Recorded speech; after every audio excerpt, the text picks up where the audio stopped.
साथ ही आज की क्लास में हम सूचना का अधिकार इस चैप्टर को अच्छे से कवर करेंगे। ठीक है, तो साथी आप देख सकते हैं ये अच्छे से नोट्स बनाया गया है साथी। ठीक है, आप ऐसे ही नोट्स बना लेंगे। अगर आप नोट्स नहीं भी बनाते हैं साथी तो आपको ये पीडीएफ मिल जाएगी। ठीक है, तो आप अच्छे से रिवीजन कर सकते हैं। आप नोट्स को देख सकते हैं, बहुत अच्छे तरीके से नोट्स बनाया गया है। ठीक है, तो यूपीएसआई के लिए ये बहुत अच्छे नोट्स हैं। चलिए स्टार्ट करते हैं और समझते हैं साथी। वीडियो को लास्ट तक देखना और अगर चैनल पे नए हैं साथी तो सब्सक्राइब जरूर कर लेना। ठीक है, चलिए अब इसको स्टार्ट करते हैं। साथी सूचना का जो पूरा नाम है वो नाम क्या है, तो सबसे पहले आपको ये पता होना चाहिए इसका क्या नाम है। इसे हम सूचना का अधिकार अधिनियम 2005 कहते हैं। ठीक है, क्या कहते हैं, इसे हम कहते हैं सूचना का अधिकार अधिनियम 2005। ठीक है, जिसे इंग्लिश में आरटीआई लिखा जाता है, राइट टू इंफॉर्मेशन। तो ये चीज याद रखना, ये इंपॉर्टेंट है। ठीक है, साथ ही जो आरटीआई है, आरटीआई मतलब आप समझ गए होंगे अब, राइट टू इंफॉर्मेशन यानी सूचना का अधिकार। ये साथी फंडामेंटल राइट्स है। ठीक है, यानी एफआर से शॉर्ट में हमने लिखा है एफआर, फंडामेंटल राइट। ठीक है, तो साथी आरटीआई अगर आपसे पूछेगा कोई आरटीआई क्या है, ऑप्शन में अगर फंडामेंटल राइट है तो उसे आप टिक करेंगे। ठीक है, साथ ही ये आर्टिकल 19 के 1 के अंतर्गत आता है। ठीक है, आर्टिकल 19 के 1 के अंतर्गत आता है, ये चीज याद रखना। अब बात करते हैं साथी उद्देश्य, इसका उद्देश्य क्या है। ठीक है, ये जो आरटीआई है इसका उद्देश्य क्या है। इसका उद्देश्य है साथी भ्रष्टाचार के खिलाफ कार्यवाही करने के लिए, यानी जहां भ्रष्टाचार होता है उसके खिलाफ कार्यवाही करने के लिए है। ठीक है, दूसरा पॉइंट है इसका सरकारी विभागों से जानकारी लेने के लिए। ठीक है, जो सरकारी विभाग होते हैं वहां से जानकारी प्राप्त करने के लिए। तो इसके दो उद्देश्य हो गए, ये चीज याद रखना। ठीक है, अब साथ ही इसके उद्भव से क्वेश्चन बनता है कि आरटीआई का उद्भव कहाँ हुआ, तो आप याद रखना 1766 में स्वीडन में हुआ था। ठीक है, ये इंपॉर्टेंट पॉइंट। ठीक है, ये याद रखना, स्वीडन में हुआ था। ठीक है, आरटीआई की मांग साथी सबसे पहले कहाँ हुई थी। आप भी ये चीज सोचते होंगे कि आरटीआई जो है, ठीक है, इसकी मांग आखिर सबसे पहले कहीं तो हुई होगी, तो आप कहेंगे इसकी जो सबसे पहले मांग हुई है वो राजस्थान में हुई है। ठीक है, कहाँ पे, राजस्थान में हुई है, इस चीज को याद रखना। ठीक है, लेकिन साथ ही अगर क्वेश्चन बने कि इसको लागू सबसे पहले किस राज्य में किया गया था, तो आप बताएंगे तमिलनाडु। ठीक है, तमिलनाडु, ये चीज याद रखना। अब साथ ही अगला पॉइंट है कि आरटीआई भारत में कब प्रचलित हुआ है। ठीक है, यानी प्रचलन में आया, इस चीज को याद रखना, ये कब प्रचलन में आया, भारत में। ठीक है, तो साथ ही ये भारत में 1990 के दशक में मजदूर किसान शक्ति संगठन के मामले में आया था। ठीक है, तो कभी कभी ये भी क्वेश्चन बनेगा कि ये जो आरटीआई है ये भारत में किस मामले में प्रचलन में आया था, तो आपको बताना होगा मजदूर किसान शक्ति संगठन, जिसे शॉर्ट में साथी MKSS लिखा है। ठीक है, तो कभी कभी यही लिख के आ जाता है MKSS। M का मतलब हो जाएगा मजदूर, K का मतलब हो जाएगा किसान, S का मतलब हो जाएगा शक्ति और दूसरे S का मतलब हो जाएगा संगठन। ठीक है, तो ये चीज साथी याद रखना अच्छे से। अब साथी क्वेश्चन यहाँ है कि आरटीआई एक्ट को सबसे पहले लागू करने वाला राज्य, ठीक है, तो क्या है वो, तमिलनाडु है। ठीक है, हमने आपको यहाँ पे बता दिया है, तमिलनाडु है। तमिलनाडु ने आरटीआई एक्ट को सबसे पहले लागू किया था। ठीक है, तो ये प्रथम हो गया, इस चीज को याद रखना। तो आपसे पूछा जाएगा तो आप बता सकेंगे। दूसरा भी क्वेश्चन पूछा जाएगा साथी कि दूसरे नंबर पे कौन राज्य है, तो आप कहेंगे गोवा। ठीक है, ये द्वितीय, ये दूसरे नंबर पे है। तो ये दो पॉइंट बहुत अच्छे से याद रखना साथी। ठीक है, आरटीआई से बनने वाला क्वेश्चन साथी इस क्लास से ही आएगा, ये 100% है साथी। ठीक है, अब साथी हम पढ़ते, ये साथी हो गया था इसकी कुछ बेसिक जानकारी। ठीक, ये क्या थी, इसकी बेसिक जानकारी थी कुछ। ठीक है, इसकी हिस्ट्री थी एक प्रकार की। चले अब समझते हैं साथी हम पूरा आरटीआई एक्ट को। ठीक है, आरटीआई एक्ट को अच्छे से समझते हैं। तो साथी ये पारित कब हुआ था, सबसे पहले इसमें एक बात कही गई थी साथी कि यह एक्ट जो है ये पारित होने के 120वें, ठीक है, यहाँ पे वे 120वें दिन लागू होगा, ये चीज इस एक्ट में कही गई थी। तो साथी आप यहाँ समझेंगे कि ये पारित या फिर अधिनियमित कब हुआ था, तो 15 जून 2005 को। ठीक है, क्वेश्चन पूछा जाएगा डायरेक्ट कि ये पारित कब हुआ था, तो आपको ये तिथि याद रखनी होगी। ठीक है, लागू कब हुआ साथी, तो ये 12 अक्टूबर 2005 को लागू हुआ था। लगभग साथी ये 120वें दिन के आसपास है, ठीक है, जैसा कि यहाँ पे ये लाइन में लिखा हुआ है, एक्ट पारित होने के 120वें दिन लागू होगा, ठीक है। अब साथी इस एक्ट में अध्याय कितने हैं, तो ये 6 अध्याय हैं और धारा 31 है, जहां से साथी हमें सिर्फ 25 धाराओं को पढ़ना होगा जो कि इंपॉर्टेंट धारा है, ठीक है। इन सभी 31 धाराओं को नहीं पढ़ना है, ठीक है, ये चीज याद रखना। तो वीडियो में साथी अब अच्छे से ध्यान से और हर एक पॉइंट को नोट करते हुए चलना है, ठीक है। चले अब समझते हैं साथी, हम इन सभी 31 धाराओं को समझते हैं, ठीक है।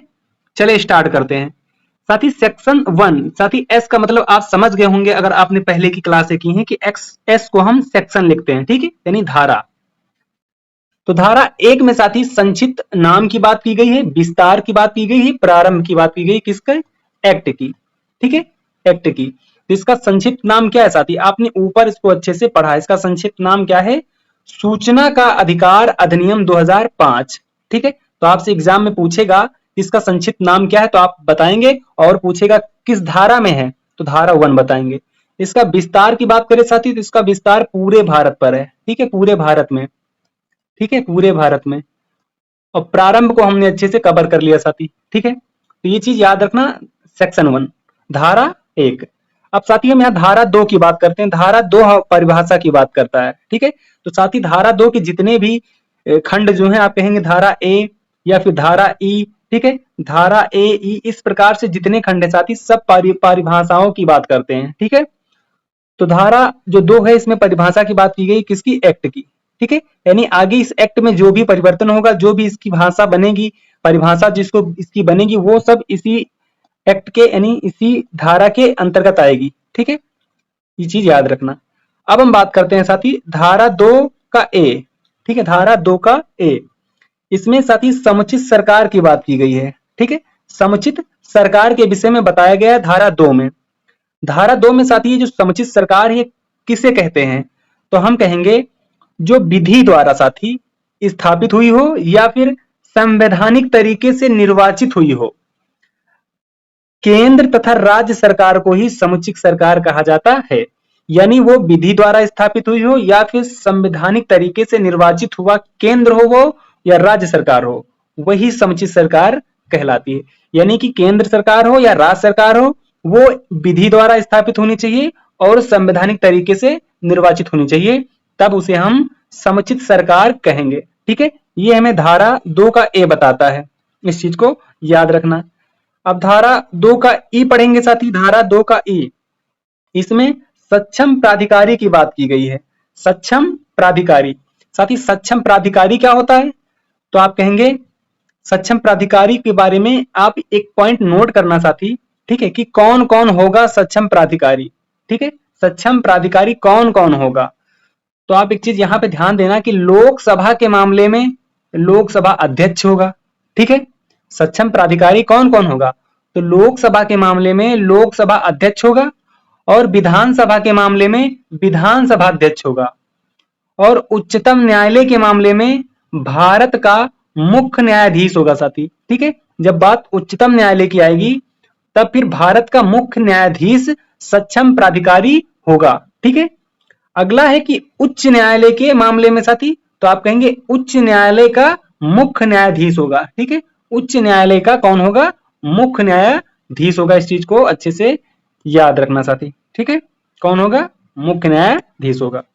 अब साथी यहाँ पे और है इसी से रिलेटेड कि यदि कोई प्राधिकरण के मामले में, यानी कि जब कोई प्राधिकरण आ जाए, प्राधिकरण के मामले में हो, ठीक है, जैसे कि यहाँ लोकसभा के मामले में था, विधानसभा के मामले में था और उच्चतम न्यायालय और उच्च न्यायालय के मामले में था, उसी प्रकार से कह रहा है कि यदि प्राधिकरण के मामले में हो तो प्राधिकरण का मामला 2 प्रकार का हो सकता है साथी, 3 प्रकार का हो सकता है साथी, ठीक है, कितने प्रकार का, 3 प्रकार का। कौन कौन, एक केंद्रीय प्राधिकरण हो सकता है, तो जब केंद्रीय प्राधिकरण का मामला होगा तो राष्ट्रपति होंगे सक्षम प्राधिकरण, ठीक है, सक्षम प्राधिकारी, इस चीज को याद रखना।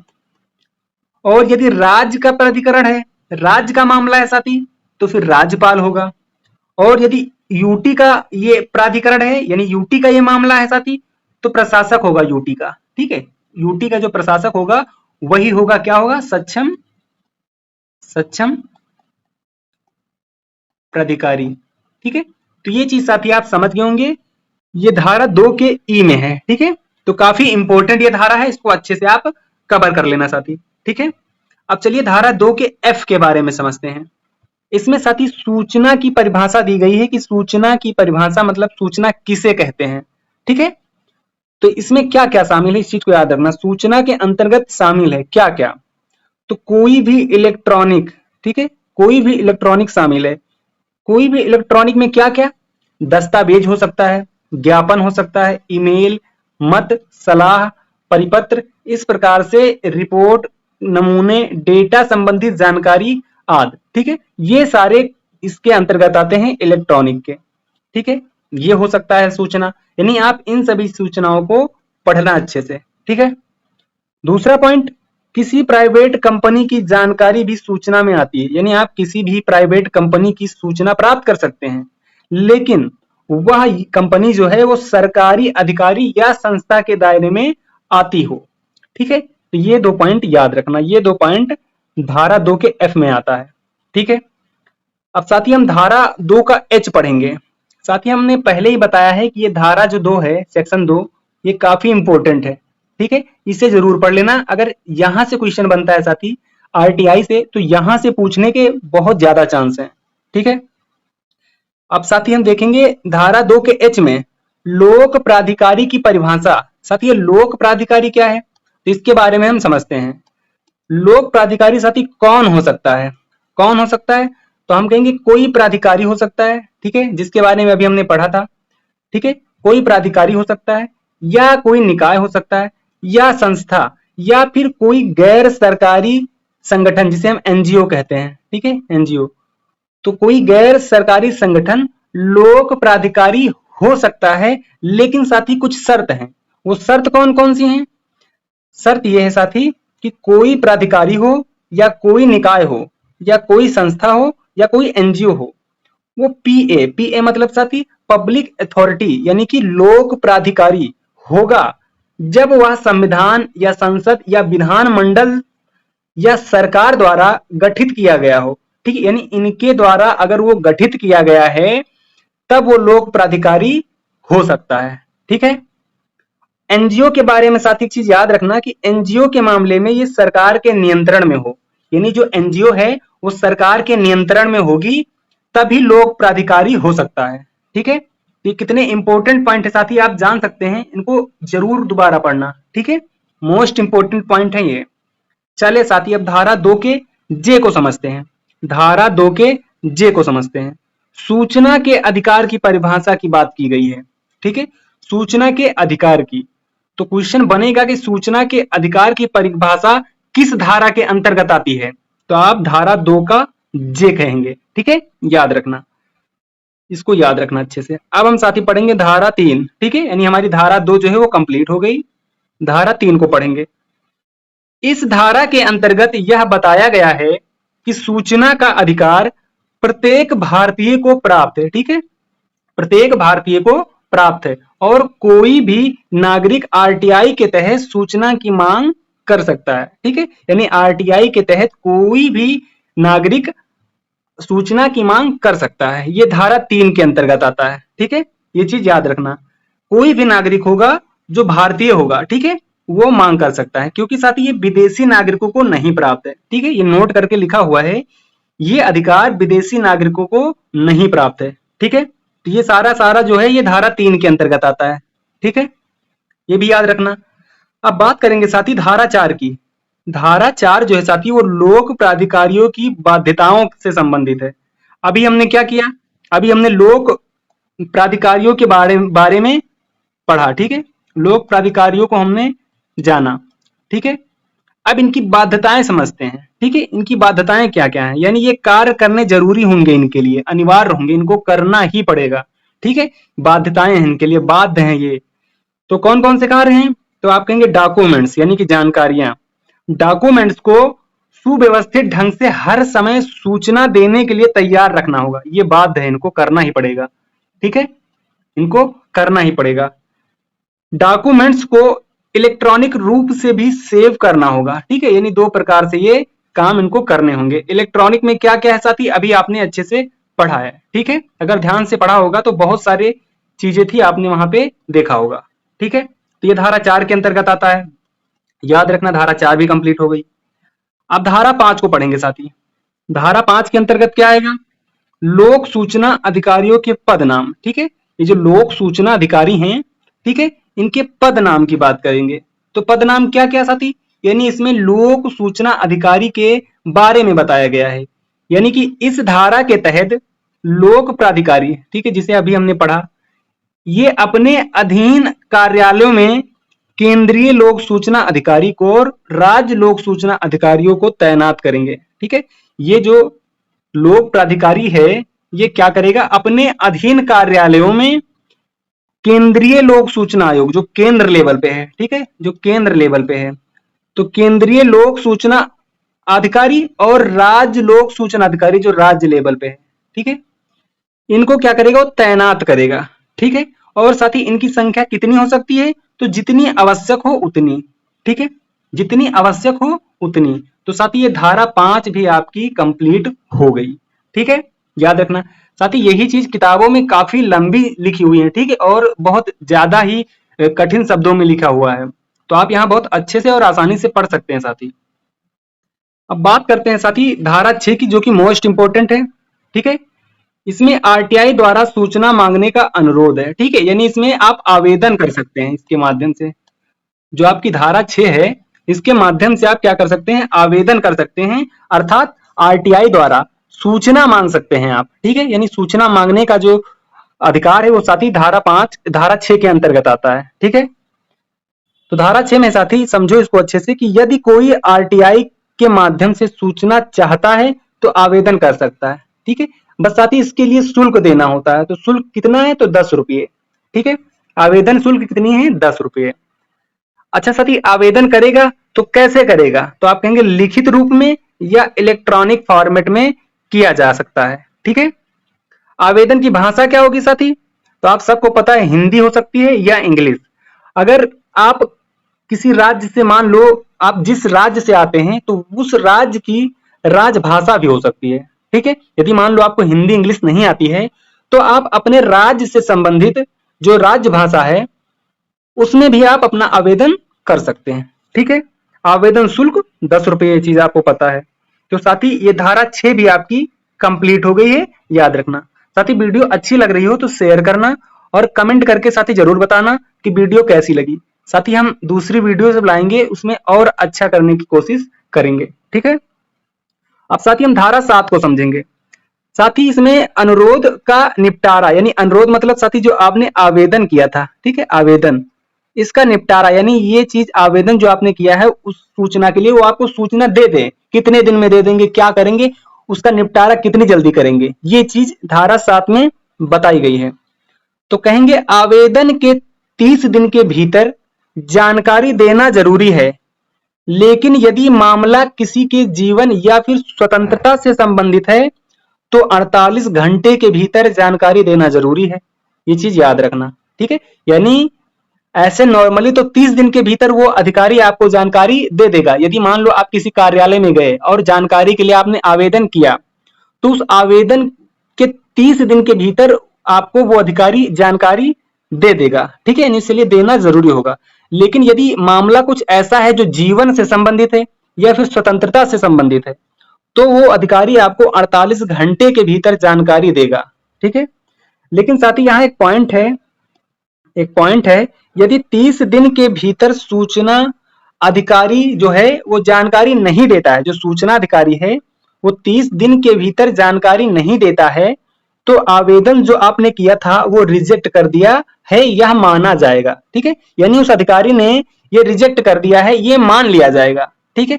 अब साथी जब ये मान लिया जाएगा तो इसके लिए साथी कुछ दंड है, ठीक है, इसके लिए दंड का प्रावधान है, जो धारा आगे हम पढ़ेंगे, ठीक है। ये चीज याद रखना। अभी इतना याद रखो कि अगर उसने रिजेक्ट, यानी कि अगर 30 दिन के अंदर उसने सूचना नहीं दिया तो उसे मान लिया जाएगा कि वो रिजेक्ट है आवेदन, ठीक है। तो साथी ये धारा 7 भी आपकी कंप्लीट हो गई, ठीक है। धारा 8 की बात करते हैं। धारा 8 में साथी वे सूचनाएं जो आरटीआई के तहत नहीं दी जाएंगी, यानी साथी कुछ ऐसी भी सूचनाएं होती हैं जो नहीं दी जा सकती हैं, ठीक है, तो वो धारा 8 के अंतर्गत आती हैं। ठीक है, धारा 8 के अंतर्गत आती हैं। यानी कि आपको देश से संबंधित हर सूचना नहीं दी जाएगी। तो साथियों वो कौन कौन सी सूचना है जो आपको नहीं दी जा सकती हैं? तो आप पहला पॉइंट पढ़ेंगे, जो देश की एकता और अखंडता तथा संप्रभुता से रिलेटेड हो, यानी संप्रभुता से संबंधित हो, ठीक है, वो जानकारी आपको नहीं दी जाएगी। दूसरा पॉइंट, जो देश की सुरक्षा, वैज्ञानिक व आर्थिक हित से संबंधित हो, ऐसी जानकारी भी आपको नहीं दी जाएगी, ठीक है। तीसरा पॉइंट है, जो विदेशी संबंधों से रिलेटेड है, यानी कोई विदेशी संबंध है तो उसकी भी जानकारी आपको नहीं दी जाएगी, ठीक है। पॉइंट 4 जो है, कोई एजेंसी, कोर्ट, जैसे कोई एजेंसी हो गई या फिर कोर्ट हो गया, ठीक है, ये किसी भी जानकारी को देने से मना कर दे अगर, तो फिर वो जानकारी आपको नहीं दी जाएगी, ठीक है। पांचवा पॉइंट, विदेशी सरकारों द्वारा विश्वास में दी गई जानकारी, यानी मान लो कोई विदेशी सरकार है, उसने विश्वास में जानकारी या कोई चीज साझा किया है तो उस चीज की जानकारी आपको नहीं दी जाएगी, ठीक है। पॉइंट 6 है, किसी के जीवन को खतरा, यानी किसी के जीवन को खतरा है या फिर उसकी शारीरिक सुरक्षा का खतरा है, ठीक है, तो ऐसी जो जानकारी है जो खतरा, ये खतरा डालने का काम करती हैं, तो वो जानकारी आपको नहीं दी जाएंगी। मान लो कुछ ऐसी जानकारी है कि आपको देने पर उस इंसान के या फिर उस चीज, जिस चीज की जानकारी दी जा रही है उसको खतरा हो रहा है, तो फिर ये जानकारी आपको नहीं दी जाएंगी, ठीक है। पॉइंट 7 जो है साथी, मंत्रिमंडल के कागज पत्र की जानकारी, जो मंत्रिमंडल होती है, ठीक है, मंत्रिमंडल, इसके जो कागज पत्र होती है इसकी जानकारी आपको नहीं दी जाएगी, ठीक है। पॉइंट 8 है साथी, अपराधियों के अपराधों की जांच आदि से रिलेटेड सूचना आपको नहीं दी जाएगी, ठीक है। ये चीज इतने याद रखना, ये धारा 8 में आता है, ठीक है, जो कि साफ साफ धारा 8 बताती है कि कौन कौन सी जानकारियां, कौन कौन सी सूचनाएं हैं जो नहीं दी जा सकती हैं। तो इतनी धाराएं साथी, यानी कि 8 धाराएं कंप्लीट हो गई, इतना अच्छे से याद रखना। अब बात करते हैं साथी धारा 12 की, ठीक है, यानी सेक्शन 12 की। इसमें साथी केंद्रीय सूचना आयोग का गठन है। आप साथी एक चीज याद रखना, ये जो केंद्रीय सूचना आयोग है, ठीक है, यानी केंद्र हम कहेंगे, केंद्र का जो धारा 12 है, 13 है, 14 है, ठीक है। इसमें जो चीजें हैं साथी 12 में, जो चीजें 13 में है, जो चीजें 14 में है, ठीक है, वही चीज साथी केंद्र में 15 से शुरू है। जो चीज यहाँ 12 में है वही यहाँ राज्य में, सॉरी साथी, राज्य में 15 से शुरू है, 15 में, 16 में, 17 में, ठीक है, इस प्रकार से। तो जो चीज केंद्र में 12 में है वही चीज यहाँ 15 में है, जो चीज यहाँ 13 में है वही चीज यहाँ 16 में है, जो चीज यहाँ 14 में है वही चीज यहाँ 17 में है, ठीक है। बस यहाँ केंद्र के नाम से, यहाँ राज्य के नाम से, ठीक है। यानी आप 3 3 6 यानी 6 धाराओं को आप ऐसे भी याद कर सकते हैं बहुत अच्छे से। चलिए समझते हैं। धारा जो 12 है साथी, केंद्रीय सूचना आयोग का गठन से संबंधित है, ठीक है। तो इसमें जो इसका गठन वो कौन करती है, तो कहेंगे केंद्र सरकार, ठीक है। केंद्रीय सूचना आयोग है तो केंद्र सरकार करेगी, इतना याद रखना। राज्य सूचना आयोग होती तो राज्य सरकार करती, ठीक है। अब आयोग में कौन होगा साथी, तो आयोग, ये जो आयोग है जिसका गठन किया है केंद्र सरकार ने, इसमें मुख्य सूचना आयुक्त होगा, ठीक है। और साथ ही अधिकतम 10 केंद्रीय सूचना आयुक्त होंगे, यानी 10 से ज्यादा नहीं हो सकते, कम हो सकते हैं, ज्यादा नहीं, केंद्रीय सूचना आयुक्त होंगे। और साथ ही टोटल इसमें कितने, 11 सदस्य होते हैं, ठीक है। तो आप याद रखना, केंद्रीय सूचना आयोग में टोटल कितने सदस्य होते हैं, 11 सदस्य होते हैं, ठीक है। और इन 11 सदस्यों की नियुक्ति कौन करता है, तो आप कहेंगे राष्ट्रपति द्वारा होता है, राष्ट्रपति द्वारा। लेकिन राष्ट्रपति द्वारा होता है, लेकिन क्या साथी, ये राष्ट्रपति को सिफारिश करने के लिए एक समिति होती है, ठीक है, एक समिति होती है। यानी इनकी नियुक्ति करो, ये सिफारिश देने के लिए, सिफारिश करने के लिए राष्ट्रपति को एक समिति होती है साथी। अब इस समिति का जो अध्यक्ष होता है वो पीएम होता है, ठीक है, यानी प्रधानमंत्री होता है, प्राइम मिनिस्टर होता है, ठीक है। और साथ ही इसमें एक सदस्य और होता है जो लोकसभा का नेता विपक्ष होता है, ठीक है, यानी विपक्ष का नेता होता है। और एक सदस्य होता है साथी जो प्रधानमंत्री द्वारा सुझाया गया होता है, वो एक मंत्री होता है, ठीक है। यानी आप कहेंगे ये जो समिति है साथी, जो राष्ट्रपति को सिफारिश करती है, इन 11 सदस्यों को, अर्थात केंद्रीय सूचना आयोग के 11 सदस्यों को नियुक्त करने के लिए, वो एक 3 सदस्यीय समिति है। कैसी समिति है, 3 सदस्यीय समिति है, इसमें 3 सदस्य ही होते हैं, ठीक है। अब साथी जो यहाँ 12 में है केंद्र के लिए, वही चीज 15 में साथी राज्य के लिए है, सेम टू सेम साथी, ठीक है। वो भी 3 सदस्यीय समिति होगी, वहां भी 11 सदस्य होंगे, वहां भी ये, यहाँ मुख्य सूचना आयुक्त होगा, वहां राज्य का होगा, ठीक है, बस इतना अंतर आएगा। चलिए अब समझते हैं धारा 13 के बारे में। केंद्रीय सूचना आयोग के अधिकारियों की पदावधि, जो केंद्रीय सूचना आयोग है, ठीक है, यानी अभी हमने क्या किया, केंद्रीय सूचना आयोग के गठन के बारे में पढ़ा, उसके सदस्यों के बारे में जाना, 11 सदस्य थे, ठीक है, और इनकी नियुक्ति कौन करता था इनके सदस्यों की, तो राष्ट्रपति। किसकी सिफारिश पर, तो एक समिति की सिफारिश पर। उस समिति में 3 सदस्य होते थे। एक कौन होता था, मुख्य जो होता था वो कौन, यानी कि अध्यक्ष, तो प्रधानमंत्री होता था, ठीक है। दूसरा कौन होता था, लोकसभा का नेता विपक्ष होता था। तीसरा एक व्यक्ति होता था जो प्रधानमंत्री द्वारा सुझाया गया होता था, ठीक है। तो वही केंद्रीय सूचना आयोग के जो अधिकारियों की पदावधि की अब बात होगी, ठीक है। यानी 12 में हमने क्या किया, नियुक्त किया है, 13 में हम इनकी पदावधि की बात करेंगे और शर्तों की। तो मुख्य सूचना आयुक्त या केंद्रीय सूचना आयुक्त ये पद पर रहेगा, कब तक रहेगा, जब तक सरकार चाहे। जब तक सरकार चाहे तब तक ये रहेंगे, या फिर 65 वर्ष की आयु तक रहेंगे, दोनों में से जो पहले कंप्लीट हो जाए, ठीक है। ये चीज याद रखना साथी। आप समझते हैं साथी, नोट करके यहां पे लिखा है, ये दोबारा पुनर्नियुक्त के पात्र नहीं होते हैं, ठीक है। लेकिन साथी कब से, तो इनका इस पे एक संशोधन हुआ है साथी, जो वर्ष 2019 में आया है, आरटीआई अधिनियम 2005 में किए गए संशोधन के अनुसार, यानी इसमें एक संशोधन किया गया है, उसके माध्यम से ये चीज जोड़ी गई है, ठीक है, कि इनकी पुनर्नियुक्ति के पात्र नहीं होंगे। अब साथी इस संशोधन के अनुसार, इस संशोधन में मुख्य सूचना आयुक्त तथा केंद्रीय सूचना आयुक्त के वेतन भत्ते अन्य सेवाओं की शर्तें, ठीक है, कौन, केंद्र सरकार द्वारा तय की जाएंगी, ये व्यवस्था की गई थी, ठीक है। ये चीज को याद रखना। तो आपको जो सेक्शन 13 है साथी कंप्लीट हो गया, अच्छे से याद रखना। अब हम सेक्शन 14 की बात करते हैं। इसमें केंद्रीय मुख्य सूचना और अन्य आयुक्तों को पद से हटाया जाना, यानी अब इनको हटाने का प्रावधान किया गया। तो कौन हटाएगा साथी, ठीक है, यहाँ पे कौन हटाएगा, इस चीज को याद रखना, ठीक है। कौन हटाएगा, कौन हटाएगा, ठीक है, कौन हटाएगा, तो राष्ट्रपति के द्वारा हटाया जाएगा ये, ठीक है। रीजन क्या होगा, कारण क्या होगा इसको हटाने का, असमर्थक के आधार पर, ठीक है, या फिर साबित कदाचार के मामले पर, इन दोनों कंडीशन पर हटाया जाएगा राष्ट्रपति द्वारा। लेकिन साथी, लेकिन सुप्रीम कोर्ट की जांच की रिपोर्ट के आधार पर, ठीक है, सुप्रीम कोर्ट की जांच की रिपोर्ट के आधार पर हटाया जाएगा, ठीक है। तो धारा 14 भी आपको याद हो जाना चाहिए। धारा 15 की बात करें, राज्य सूचना आयोग का गठन, राज्य सूचना आयोग का गठन, तो गठन साथी जो है वो राज्य सरकार द्वारा होगा, ठीक है। मैंने क्या बताया था, जो चीज यहाँ पे हम पढ़ेंगे, ठीक है, 12, 13, 14 में, वही चीज साथी हम राज्य में 15, 16, 17 में पढ़ेंगे। अब देखो यहाँ 15 में राज्य सूचना आयोग का गठन आ गया, ठीक है, इसका गठन राज्य सरकार द्वारा होगा। अब साथी इसमें इसका क्या स्वरूप है इस आयोग का, तो आपको पता होना चाहिए, इसमें एक राज्य मुख्य सूचना आयुक्त प्लस अधिकतम 10 राज्य सूचना आयुक्त हो सकते हैं, ठीक है।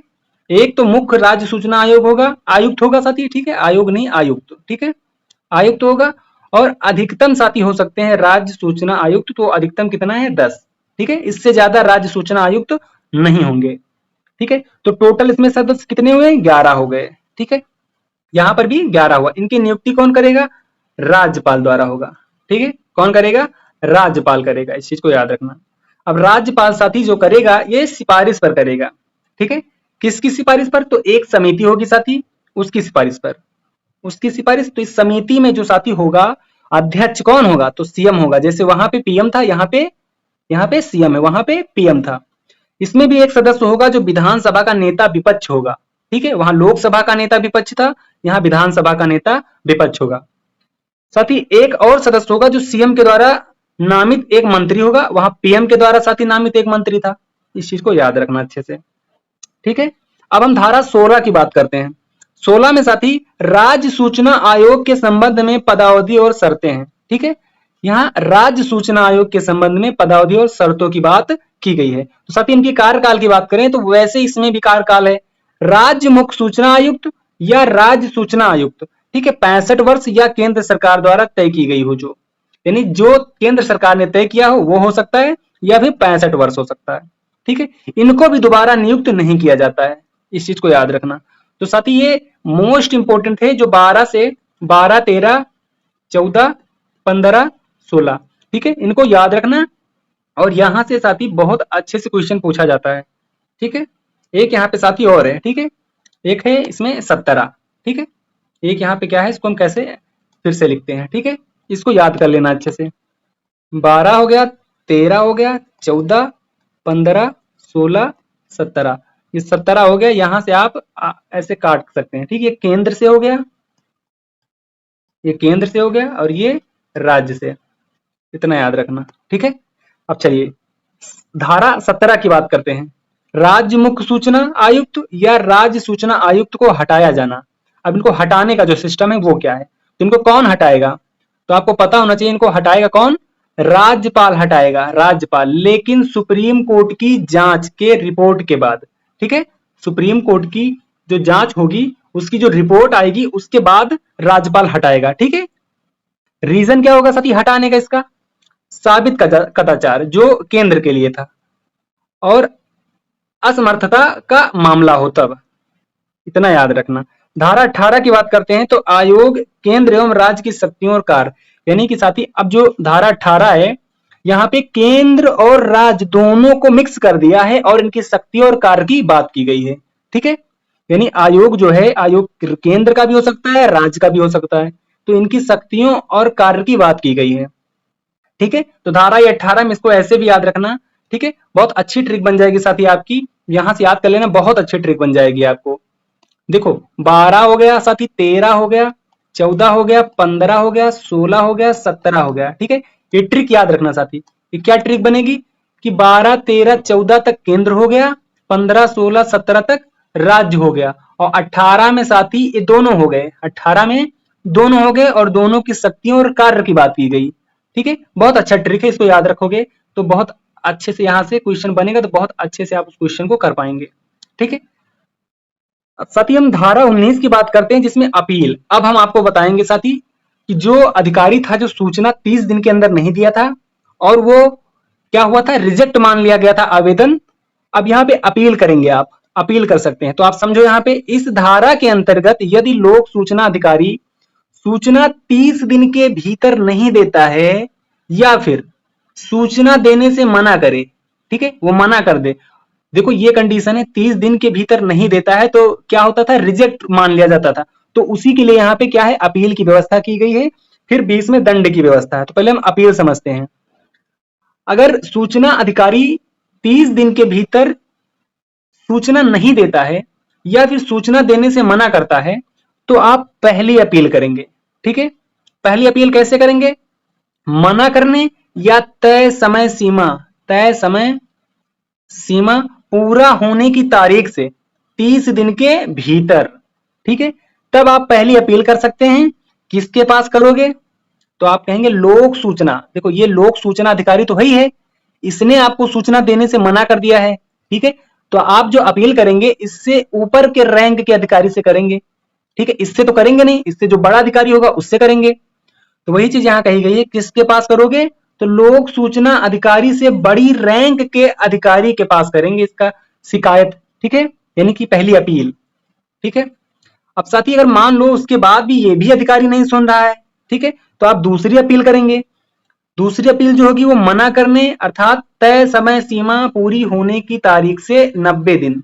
अब एक चीज याद रखना, जो पहली अपील होगी वो 30 दिन, ऐसे याद रखना, और दूसरी अपील 90 दिन, यानी दूसरी अपील के लिए दिन ज्यादा है, 90 दिन के भीतर। किसके पास करोगे, तो केंद्रीय या राज्य सूचना आयोग के पास आपको करना है। ठीक है, तो ये चीज याद रखना आप साथी। धारा 19 जो है ये भी आपकी कंप्लीट होगी, मोस्ट इंपोर्टेंट। ठीक है, अब बात करते हैं साथी धारा 20 की जिसमें दंड का प्रावधान है। यदि सूचना आयोग को लगता है कि, क्या लगता है, ये 6 पॉइंट है जो सूचना आयोग है इसको कब दंड देगा, ये जो लोक अधिकारी है, ये लोक सूचना अधिकारी इसको कब दंड देंगे, इसको कब दंड देंगे, तो जब सूचना आयोग को लगता है, क्योंकि आप जब दूसरी अपील करेंगे तो किसको करेंगे, केंद्रीय हो या राज्य हो, इन दोनों यानी सूचना आयोग के पास करेंगे। तो या तो आप केंद्र सूचना आयोग के पास करेंगे या तो केंद्र सूचना आयोग के पास करेंगे या राज्य सूचना आयोग के पास करेंगे। ठीक है, तो वही चीज यहाँ कही गई है, यदि सूचना आयोग को लगता है कि बिना उचित कारण के आवेदन को ना मंजूर कर दिया है तब फिर दंड देगा। तय समय सीमा में सूचना नहीं देता है तब भी दंड देगा। ठीक है, जानबूझकर गलत या अधूरी या भ्रामक जानकारी देता है तब भी दंड देगा। गलत तरीके से सूचना देने के लिए मना करता है। ठीक है, ऐसे बहुत से अधिकारी ऐसे होते हैं जो अपने रौब में होते हैं। ठीक है, तो बहुत गलत तरीके से व्यवहार करते हैं तो तब भी उनको दंड दिया जाएगा। सूचना नष्ट करता है, यदि वो अधिकारी सूचना नष्ट कर रहा है तब भी उसको दंड दिया जाएगा। सूचना पहुंचाने में बाधा खड़ी करता है तब भी उसको दंड दिया जाएगा। ठीक है, तो आवेदन के दिन से प्रत्येक, यानी कि अब उसको दंड दिया तो जाएगा, लेकिन क्या दंड दिया जाएगा, तो वही कहा गया है, तो उसको दंड दिया जाएगा आवेदन के दिन से प्रत्येक दिन के लिए। जब तुमने आवेदन किया था, ठीक है, मान लेते हैं आपने 1 तारीख को आवेदन किया था, ठीक है, तब से लेके अगर उसको उसके ऊपर जो उसके ये सारे पॉइंट हैं ये साबित हो जाते हैं और मानते हैं वो तारीख 25 है, ठीक है, तो 1 से 25 दिन, यानी यहाँ पे कितना, पूरे 25 दिन हो गया। ठीक है, 25 दिन हो गया, तो इस 25 दिन के लिए डेली का 250 रुपए जुर्माना, डेली का 250 रुपए जुर्माना, और अधिकतम साथी 25,000 तक लेगा। ठीक है, यानी उसको जो दंड दिया जाएगा वो दिया जाएगा प्रत्येक दिन के लिए 250 रुपया जुर्माना और अधिकतम 25,000 तक जुर्माना लिया जा सकता है। ठीक है, ये चीज याद रखना। अब धारा 20 के बाद साथी बस 2 धारा है, धारा 24 और धारा 25। धारा 24 में साथी ये एक्ट अनुसूची 2 में, जो धारा 24 ये क्या कहता है, ये कहता है जो अनुसूची 2 है इसमें वर्णित जो संगठन है इन पर लागू नहीं होगा। ठीक है, ये जो एक्ट है ये इन पर लागू नहीं होगा। किस पर? अनुसूची 2 पर। अनुसूची 2 में साथी कौन कौन से वर्णित संगठन है, तो आपको पता होना चाहिए जो आईबी होता है, ठीक है, अपनी खुफिया एजेंसी जो है भारत की, रॉ हो गई, ईडी हो गया, एनसीबी हो गई, एनएसजी हो गया, ठीक है, बीएसएफ हो गया, सीआईएसएफ हो गया, आईटीबीपी हो गया, सीआरपीएफ हो गया, एसएसबी हो गया, एआर, इन आदि पर आरटीआई लागू नहीं होगी। ठीक है, ये धारा 24 साफ साफ कहता है, तो ये भी याद रखना कि धारा 24 में क्या प्रावधान किया गया है। ठीक है, धारा 24 भी कंप्लीट साथी। अब धारा 25 की बात करते हैं। इसमें केंद्र या राज्य सूचना आयोगों द्वारा वार्षिक रिपोर्ट तैयार किया जाना, यानी इसमें बताया गया है कि जो केंद्र सूचना आयोग है और राज्य सूचना आयोग है ये अपनी वार्षिक रिपोर्ट को तैयार करेंगे और तैयार करके उसको देंगे। किसको देंगे?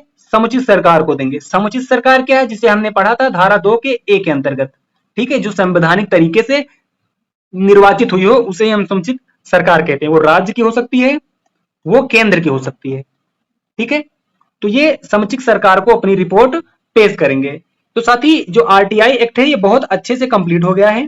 ठीक है, जितने इंपॉर्टेंट साथी धारा थे हमने सबको कवर किया है। इससे बाहर एक भी धारा आपको पढ़ने की आवश्यकता नहीं है साथी। आप किसी भी बुक से प्रैक्टिस कर सकते हैं साथी, किसी भी बुक से आप प्रैक्टिस कर लें। ठीक है, क्वेश्चन बाहर नहीं जाएगा। आपने आरटीआई पढ़ा है आज, ठीक है, इस क्लास के माध्यम से। अब आरटीआई से संबंधित आप पीवाईक्यू लगाइए। ठीक है, पीवाईक्यू लगाइए और साथी आप जाके किसी भी बुक के माध्यम से साथी आप नए पीवाईक्यू, ठीक है, अर्थात एमसीक्यू, ठीक है, आप पीवाईक्यू लगाइए और एमसीक्यू क्वेश्चन को चेक करें, प्रैक्टिस करें। आपको लगेगा साथी आप जान पाएंगे कि यहीं से सारे क्वेश्चन आएंगे। ठीक है, आप प्रैक्टिस करके देख सकते हैं। तो साथी वीडियो कैसी लगी है कमेंट करके बताना और चैनल को साथी सब्सक्राइब कर लेना। ऐसी वीडियो बनाने में बहुत ज्यादा साथी मेहनत लगती है। ठीक है, चलें मिलते हैं हम अगली क्लास में साथी, और कमेंट करना अगला टॉपिक कौन सा रखें हम।